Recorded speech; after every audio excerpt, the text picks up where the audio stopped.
Sebentar lagi Dajjal keluar. Oh, sampean nggak baca hadis dengan sempurna masalahnya. Mari baca dengan utuh, Pak. Saya sekarang uraikan sedikit kilas supaya kita tahu. Dan itulah dirangkai sampai saya download ceramahnya Dr. Ait Al-Qarni. Diwawancarai di televisi beliau. Sampai saya download dari YouTube itu bahwa, dan perlu diketahui bahwa Dr. Ait Al-Qarni itu S1, S2, S3-nya hadis. Jadi beliau kuasai betul periwayatan hadis. Waktu ditanya oleh pembawa acara TV itu, wahai Syekh, ini hari ini sudah banyak yang mengaku Imam Mahdi. Ya, disebutkan beberapa kasusnya oleh pembawa acaranya ini, termasuk yang ngerebut mikrofon di Masjidil Haram. Terus teriak-teriak bahwa saya Mahdi. Ya, pernah kejadian. Belum terlalu lama. Nah, kemudian bahasa beliau simpel aja, orang berilmu. Beliau mengatakan, "Hadza laisa zamanuh." Ini bukan zamannya Mahdi datang. Lu kok sok tahu? Bukan sok tahu, ini ilmu ada ilmunya. Ini bukan zaman Mahdi datang. Saya nggak bawa laptop. Kalau saya bawa laptop, saya tunjukkan bagaimana beliau sampaikan. Ini hadis tuh. Dan tahu riwayat. Ini bukan zamannya. Tahu Pak. Kenapa? Di depan kita ini zaman kebangkitan hadir. Khilafah ala minhajin nubuwah. Kapan Mahdi datang? Nah, ini supaya kita tahu baca zaman dan di mana sekarang kita berada, apa yang harus kita lakukan. Al-Mahdi, dari sekian banyak hadis Nabi Shallallahu Alaihi Wasallam tentang Al-Mahdi, kehadiran Al-Mahdi, dan itu pasti. Salah satunya adalah hadis yang diriwayatkan oleh Imam Ibnu Majah dalam sunannya.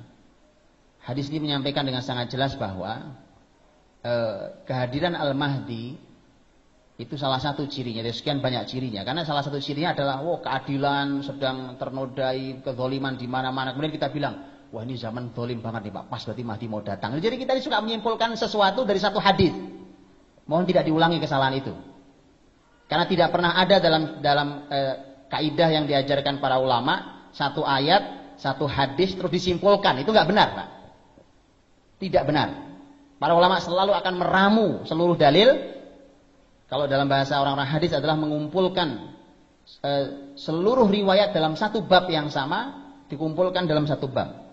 Kemudian akan dianalisa oleh berbagai ilmu, baru outputnya keluar. Apa hukum berikutnya? Ini satu hadis disimpulkan, satu hadis disimpulkan, satu hadis disimpulkan, satu ayat disimpulkan, satu ayat disimpulkan. Akhirnya kemudian kita bingung masing-masing. Dirangkai Pak. Dirangkai kalimat itu.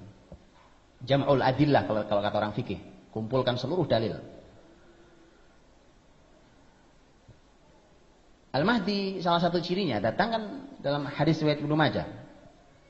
Bahwa kemunculan Mahdi dimulai dari pertikaian 3 anak khalifah. Lihat kalimatnya jelas. 3 anak khalifah. Khalifah sekarang Saddam Hussein apa Raja Abdullah? Lu kan ketahuan tuh. Berarti tidak ada kan? Itu anehnya. Nabi jelas bahasanya. Lihat, Nabi detail dalam membedakan antara kata khilafah dengan kata mulk. Betul ya? Kekhilafahan dan kerajaan. Sejarah Islam malah tidak membedakan. Para ulama membicarakan sejarah Islam malah sering tidak membedakan. Bahkan sering menyebut khalifah Harun ar-Rasyid, khalifah. Padahal sudah bukan khalifah aslinya sebenarnya. Walaupun sah-sah saja, tajawuzan. Tetapi maksudnya adalah Nabi lebih detail kalimatnya. Di hadis itu Nabi jelas mengatakan bahwa akan berbeda pendapat, berpecah belah, bertikai antara 3 anak khalifah. Sekarang mana khalifahnya? Nah iya. Loh, makanya kenapa orang seperti Dr. Ait Al-Qarni mengatakan ini bukan zamannya. Bukan zamannya. Oh, khalifahnya belum ada, Pak. Kecuali di sini sudah ada yang ngaku khalifah loh. Iya kan? Maka dari itu masing-masing berebut pundi-pundi muslimin. Itu anak khalifah itu rebutan hartanya muslimin. Bapaknya meninggal, ya kan? Itu rebutan harta muslimin. Para ulama berbeda pendapat apa yang dimaksud dengan harta muslimin di dalam hadis ini. Kemudian setelah itulah nanti baru ini salah satu yang menandai kehadiran Al-Mahdi. Yang akan kembali mengangkat muslimin menuju kesejahteraan dan keadilan. Nah gitu. Bahkan fasenya pun disebutkan. Berarti begini. Khilafah ala minhajin nubuwah itu puncak kebesaran muslimin. Yang di fase kelima. Kan dari sekarang kita zaman kita ini jauh dari Islam. Kemudian dia akan naik kan perlu proses naik Pak ya. Kan gak langsung cut gitu gak bisa langsung naik. Naik proses naik. Sampailah kita khilafah ala minhajin nubuwah. Terus begitu. Oke, turun. Begitu turun. Salah satu penurunan itu diantaranya adalah anak-anak khalifah rebutan harta. Kan berarti penurunan. Nah, berarti turun. Barulah hadir Al-Mahdi. Naikkan lagi. Hah? Begitu. Maka dari itu ini bedanya, Pak. Ini bedanya nih. Yang berilmu dengan yang tidak berilmu. Di negeri ini begitu menyikapi tentang pertikaian, menyikapi tentang perang yang terjadi sekarang di Suria, namanya, melawan pasukan kafir Bashar al-Assad. Kemudian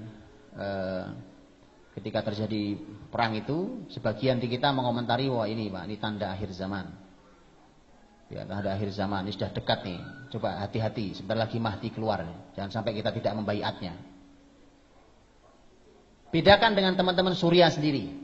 Saya membaca status teman dari Suria, gitu ya, orang Suria, dia membuat statusnya bahwa Suria fi marhalatil makhad. Suria sedang mules. Mules Pak, makhad itu mules mau lahiran. Hebat, pakai ilmu. Orang berilmu bicara begitu. Apa yang akan lahir? Satalidu fi istriha, satalidu fi istriha al-khilafah. Lahir, begitu lahir yang keluar khilafah. Setidaknya ini yang lebih dekat pada ilmu itu, Pak. Bukan kita, oh ini kiamat kok dekat banget sudah ya. Ya, kiamat memang sudah dekat dari Nabi hadir dan masih hidup aja Nabi bilang kiamat dekat kok. Ya. Maka saudara dirahmati Allah SWT. Jadi sekarang PR kita hari ini adalah bagaimana kita dengan kemampuan kita yang terbatas, dengan kesolehan kita yang terbatas, dengan ilmu kita yang terbatas, kita mencoba menyesuaikan diri dengan kehadiran kebangkitan muslimin ini di depan kita ini, bahwa yang hadir setelah kita ini adalah khilafah ala minhajin nubuwah. Dan itulah yang kemudian mengharuskan kita untuk mengembalikan semua manhaj kenabian di semua wilayah. Di semua wilayah, di pendidikannya, ya, di kesehatannya, ya, di politiknya, di ekonominya, di kepemimpinannya, wilayah keamanannya, apa segala macam. Sosialnya, seninya, kembalikan kepada fase nubuwah, manhaj nubuwah itu. Sehingga kemudian kita wajib kalau gitu untuk langsung saja nanya, selalu bertanya kita kepada Rasul. Langsung kita bertanya pada Rasul, ini konsep sesuai apa tidak gitu Pak. Tadi jangan sampai tertipu lagi kan, racun kemudian kita labeli dengan madu. Begitu diminum sama orang mati bareng-bareng. Gara-gara kita yang melabeli, maka mohon para ustadz, ustadzah hati-hati melabeli konsep penelitian dengan ayat, tolong hati-hati. Itu kalau benar pas alhamdulillah, kalau tidak itu racun antum melabeli dengan madu, diminum sama orang mau madu mati rame-rame. Hati-hati. Apalagi para tokoh ustadz yang didengar oleh masyarakat, berhati-hati melabeli itu.